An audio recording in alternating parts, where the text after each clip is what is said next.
Alright, so now here we're on number, what is this, 11? Okay, so we have a table, right? Remember that always on the left side is y and the right side is, the left side is x and the right side is y. Even though it says f of x, that still means y, y'all. Okay, so here, y'all, it's just a real simple analysis. Ready? We know that it's going what? Down. The numbers are going down. Right? So we know that it cannot be what? The increased one, right? Oh, no, my bad. I'm so sorry. The numbers are going what? Up. Right? So it cannot be which ones? The decreased ones, right? So cancel out the decrease. So now we look at it and we say, are they increasing by 3,850 every year? The first one is. From here to here I can tell real quick. But I want to make sure and look at the other one. Right? So let's see. 143,850. Right?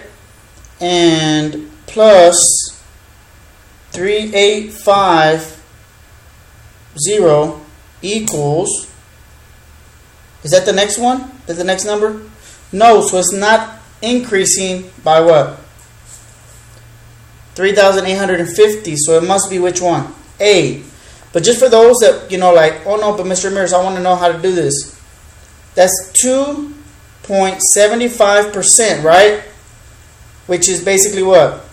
You move the decimal over what? Twice to change the percent to a what? Decimal, right? If you want to make it go up by a certain percent, you add a 1 to the front and multiply it. Okay? So say, let's just choose 3. Say we want to see how it goes from this number, 3 to 4, right? Let's say 147,806. Then you would multiply it by this value, 1.0275. Okay? So 1.0275. And you should get this next one. 1,051 and 871. Right? If you round it up. And that's how you would do the percent thing, right? But in reality, you didn't have to do that. You could have just looked at that it doesn't increase by this number every time. So it has to be A. This test is not trying to trick you, y'all. It's trying to make sure you understand the general concept. So don't be scared of this test. Okay? This one's an easy problem. I know it's going to be there. It's been there multiple years. So here, you want to take it a sentence at a time. We know that's going to be x, y equals a number. X, y equals a number. Now we have to figure out what number, right? And there's going to be two topics. Two topics covered. First topic on the first row, second topic on the second row. There are 9 books stacked on the shelf. So a total of 9. Total usually goes after the equal sign, right? The next one. The thickness of each book is either 1 inch or 2 inches, right? We don't know which one's which, so let's just keep reading it. The height of the stacked books is of 9 books is a total of what? 14. So we can say that the number of books would be at top, the top row, number of books, and the bottom row can be the thickness. Thickness. Right? Let's keep going a little bit. It says, which system of equation can be used to determine x, the number of 1 inch? So we can say x is a 1 inch thickness, and y is a number of 2. So we're going to put a 2 here.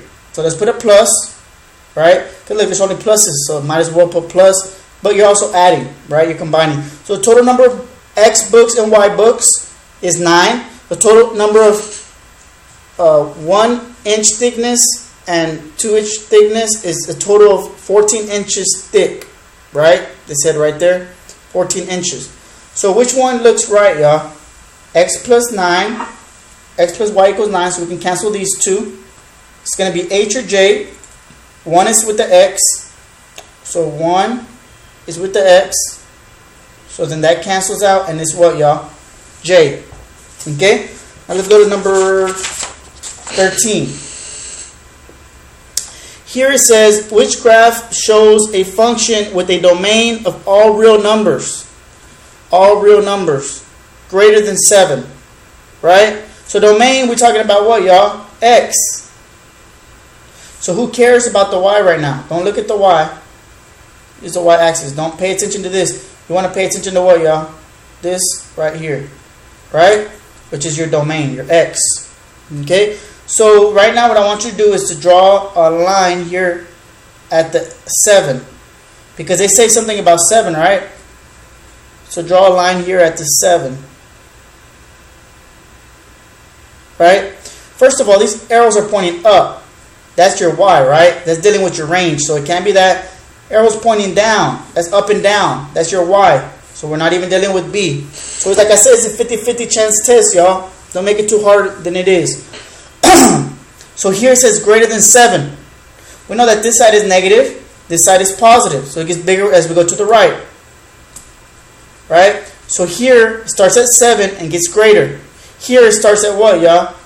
0 and gets greater. But they didn't say 0, they said 7. So we can cancel C, right?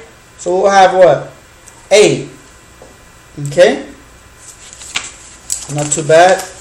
A lot of these aren't too bad, y'all. Some of them require you to think a lot, some of them don't. Okay? So here, as soon as I see this problem, what jumps to my eyes is that one of them is y equals 48x, is that it has equations, right? 2 equations. And on those 2 equations, right, the only thing that changes is your what? Slope.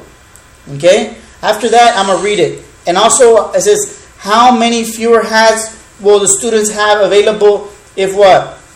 If they still order 20 boxes. So we'll find out what 20 boxes means.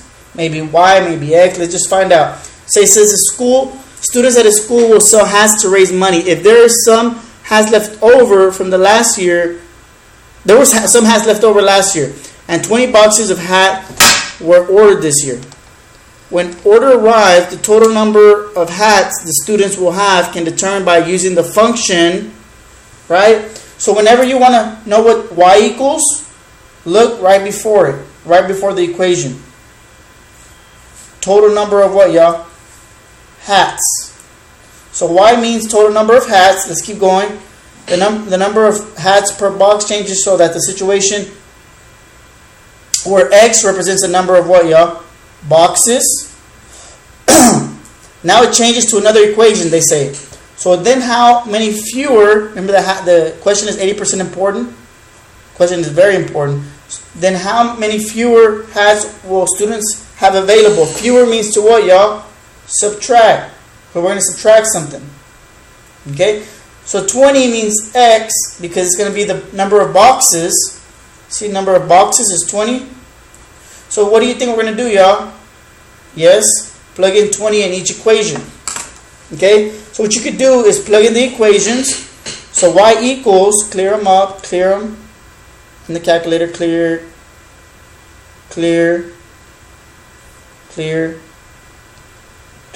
Alright, so we can do here is put 48x plus 38, and then we can put 24x plus 37, right?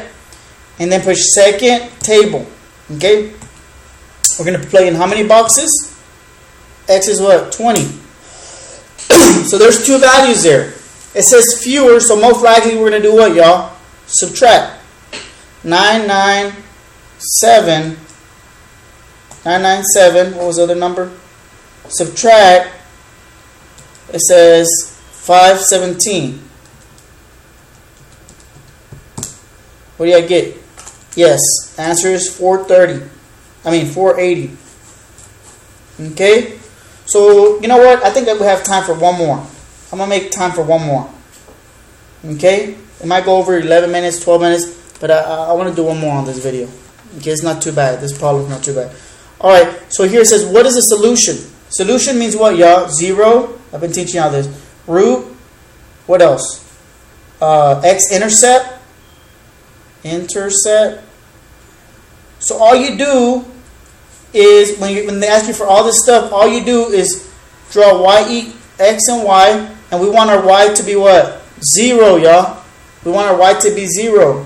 So we're going to plug this in the calculator, plug the equation in the calculator, So clear them out, the ones that you already have there. Okay? So what does it say? X squared minus what, y'all? 16. So for second table, delete those. You see where the delete button? Oh, my bad. The delete button. So you can delete them. Let's look at the answer choices and figure out which values give us 0. 4. Look, 4 gives us 0. That's going to be one of our answers. What about negative 4? Negative 4 also gives us 0. So it cannot be the first one because the first one doesn't have a negative 4. Since the other ones don't have negative 4s on them, they're not going to be the answers. But let's try them. 256. Whoa, that's a way big number, right? That's not even 0. Okay? So now we can cancel out which one? C and D. So the answer will be what, y'all? B. That one was very, very simple. Okay?